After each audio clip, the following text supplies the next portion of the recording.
பெரியாரை பற்றி சொல்லணும்னா, பெரியார் ஈரோட்டில் பிறந்தவர், உங்களுக்கு தெரியும். எவ்வளோ படிச்சிருக்காருன்னு கேட்கலாம் நீங்கள்.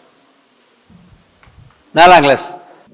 அந்த காலத்தில் பள்ளிக்கூடம்லாம் கிடையாது, சின்ன பள்ளிக்கூடம் இருக்கும். அது யார் நடத்துவான்?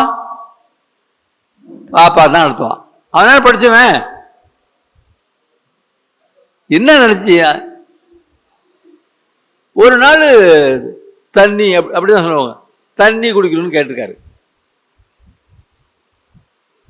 பெரியார் குடும்பங்கிறது, நாய்க்கியார் வீட்டு குடும்பங்கிறது ஈரோட்டில் ரொம்ப பெருமை பெற்றது. போங்கிறாரு.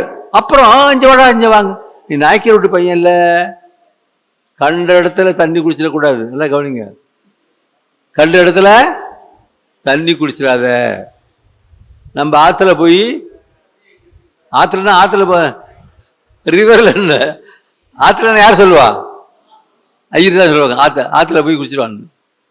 அவங்க ஆற்றுல போய் தண்ணி கேட்குறாரு. அந்த வாத்தியாருடைய பொண்ணு ஒரு டம்ளர் லோட்டா அப்படி தான் சொல்லுவாங்க, தண்ணி கொண்டாந்து கொடுக்குது. இவர் வீட்டில் எச்சு பண்ணி தான் குடிச்சு பழக்கம். சின்ன பையன் தானே, எச்சு பண்ணி குடிக்கும்போது அப்படம் குடிக்கக்கூடாதுங்க. அவர் கஷ்டப்பட்டு குடித்த உடனே மூக்கில் புறையிடுது. குடிச்சிட்டு அந்த லோட்டாவை வைக்கிறாரு. அந்த பொண்ணு என்ன செய்யுது, வீட்லேருந்து தண்ணியை கொண்டு வந்து தெளித்து அந்த டம்ளரை எடுத்துகிட்டு போகுது. இவருக்கு ஒன்றும் புரியல. வீட்டுக்கு வராரு. எப்படி வளர்ந்தான்னு தெரிஞ்சுக்கிறீங்க. இந்த மாதிரி தண்ணி கேட்டேன், வாத்தியார் வந்து வெளில போய் குடிக்கக்கூடாது, நீ உயர்ந்த ஜாதிகர் பெரிய வீட்டு பையன், நம்ம ஆற்றுல குடிங்கன்னு சொன்னார். அங்கே போனால் அந்த அம்மா பொண்ணு வந்து குடிச்சிட்டு டம்ளர் தண்ணி தெளித்து எடுக்குது. ஏன்னு கேட்குறாரு. இந்த ஏங்கிற கேள்வியை எந்த வயசுல? 4ஆம் கிளாஸ் படிக்கும் போது. பெரியார் சொல்லுவதே எதையும் ஏன், எதற்கு, எப்படி. நானே சொன்னானோ, ஒரு கல்லூரியில் பேசிட்டு இருக்காரு, ஐயா அப்படி சொல்றீங்களே, நீங்க சொல்றதை அப்படியே ஏத்துக்கலாமா? ஏத்துக்காத. நானே சொன்னதா இருந்தாலும் உன் அறிவுக்கு சரி என்று பட்டால் ஏற்றுக்கொள், இல்லாவிட்டால் தள்ளிடு. இவருக்கு இந்த டம்ளர் தண்ணி தெளிச்சு அடிச்ச உடனே காரணம் தெரியல. சின்ன பையன். அவங்க அம்மா கிட்ட வந்து கேட்கிறாரு வீட்டுல, ஏன் அப்படி செஞ்சு பொண்ணு?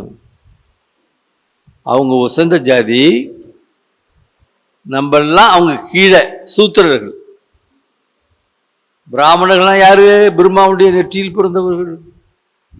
என்ன மட்டும் கேள்வி கேட்காதீங்க, பிரம்மா ஆண் கடவுளா பெண் கடவுளான்னு கேட்டுறாதீங்க. நெத்தியில பிறக்க முடியுமா இல்லையான்னு கேட்காதீங்க, எழுதி வச்சிருக்கான். அதை கேள்வி கேட்டவர் பெரியார். நம்மளாம் பிரம்மாவின் காலில் பிறந்தவர்கள். என்ன கேள்வி கேட்டுறாதீங்க, காலில் பிறக்க முடியுமான்னு. அதனால அந்த பெரிய ஜாதிகாரன் கூட்டு டம்ளர் தொட்டா தீட்டா போயிடும். அடுத்த கேள்வி, தீட்டுனா என்னம்மா? சும்மா இருக்க மாட்டாரு. தீட்டுனா தீட்டுதான்டா, பதில் இல்லை. இருந்தா என்ன சொல்ல முடியுமா? தீட்டுனா என்னன்னு சொல்ல முடியுமா? அடையாளம் இருக்கா? அடிக்கிறாங்க. சரி, இதுல ஏதோ அப்பயே அவருக்கு விஷயம், இதுல ஏதோ ஒரு விஷயம் இருக்கு. மறுநாள் என்ன பண்றாரு, இப்படி கேட்கிறாரு. சொல்றாரு, இல்ல நம்ம ஆத்துக்கு போனா சொல்லுவாரு, அங்கெல்லாம் போவாரு, நம்ம ஆத்துக்கு போனா சொல்லுவாரு. சொல்லிவிட்டு என்ன பண்றாரு, பக்கத்து தெருவில் முஸ்லீம் தெருவுக்கு போய் அங்க இருக்க வீட்டில் தண்ணி வாங்கி குடிக்கிறாரு. 4ஆம் கிளாஸ் என்ன வேலை பண்றாரு பாருங்க. அவங்க தம்பி நாய்க்கியார் வீட்டு பையன், எங்க ஊர் பரவாயில்ல கொடுங்கம்மா, தண்ணி தானே கொடுக்க போறீங்க, அங்க வேணா ஜலம் கொடுப்பாங்க, நீங்க தண்ணி கொடுக்க போறீங்க. ஜலம்னா என்ன? அது பாப்பா தான் சொல்லுவான். தமிழே பேச மாட்டான், ஆனா தமிழ்நாட்டில் இருப்பான், தமிழ்நாட்டு மக்கள்கிட்ட சுரண்டி பழைப்பான். ஆனா தமிழை மொத்தம் பேர் வைக்க மாட்டான், தமிழை பேச மாட்டான். வீடுனா ஆத்துமா, தண்ணினா ஜலம்மா, இப்படிதான் பேசுவான். உடனே தண்ணியை குடிச்சிட்டு போயிடுறாரு இந்த முஸ்லீம் வீட்டில். அதையும் கவனிக்கிறாரு. குடிச்சிட்டு டம்ளர் வைக்கிறாங்க, அந்த பொண்ணு எடுத்துகிட்டு போயிடுது.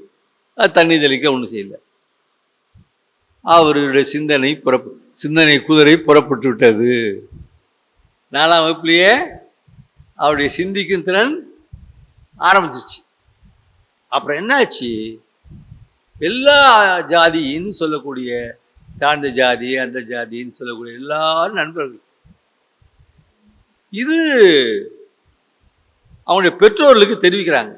உங்க பையன் அடங்க மாட்டான், இருக்கிறவங்களையும் கெடுத்துருவான், நீங்க பள்ளிக்கூடத்துக்கு அனுப்புற வேலையை விட்டுடுங்க. போடான்ட்டு வந்துட்டார் பாட்டு. உங்க அப்பா என்ன பண்ணாரு, வெங்காய மண்டி கடை, மண்டி கடையில் போட்டாரு. அப்போ என்ன பண்ணுவார், நிறைய நண்பர்களை சேர்த்துக்கிட்டு மற்ற சுற்றுவார், போவார், வருவார். வீட்டில் என்ன பண்ணிட்டாங்க, கைக்கும் காலுக்கும் விளக்கு போட்டாங்க, சுற்றி திரிகிறான்னு. அதோட போறாரு. நல்ல பிளேக்குன்னு ஒரு நோய் வரும், கேள்விப்பட்டிருக்கீங்களா? இப்போ இல்லை, எலியால் வரும். திடீர்னு எலி செத்து கிடக்கும். அப்போ பிளேக் நோய் இப்பெல்லாம் ஒழிச்சாச்சு. அதில் செத்து போன யாரும் போக மாட்டாங்க வீட்டுக்கு. அந்த நோய் அவ்வளோ பயங்கரமான நோய். இப்போ கொரோனா வச்சு பாருங்க, அதோட மோசம். இவர் என்ன பண்ணுறாரு, இவருடைய நண்பர்கள் வாலிபர்களை சேர்த்துக்கிட்டு எங்கெங்க செத்தாங்களோ அந்த பாடியை நண்பரோடு சேர்ந்துட்டு தூக்கி தோளில் போட்டுக்கிட்டு சுடுகாட்டுக்கு போய் அடக்கம் பண்ணுறான். வீட்டுக்காரவன வர மாட்டான். நல்லா நினச்சி பாருங்க. இப்படி அப்படி தலைவர் நீங்க ஒன்றும் பேசுகிறான். விளையும் பயிர் முளையில் தெரியும். அப்புறம் ஊரில் இருக்கிற பஞ்சாயத்துலாம் அவர்தான். ஈரோடு நகரமன்றத்தினுடைய தலைவர் ஆகிறாரு, சேர்மன். மக்கள் நிறைய நன்மை செய்கிறாரு. முத பாதுகாக்கப்பட்ட குடிநீர், இப்போ ப்ரொடெக்டட் வாட்டர் இல்லை, முத இந்தியாவிலேயே முத உண்டாக்குனது பெரியார் தான். இன்னைக்கு இருக்கு இந்த டேங்க், நூற்றாண்டு வரலாம் கொண்டாட்டாங்க. எல்லா தெருக்களுக்கும் பைப் பிடிச்சி தண்ணி குடிக்க. இதுல தாழ்த்தப்பட்டவர்கள் வாழ்ற பகுதியிலையும் பைப் போகுது.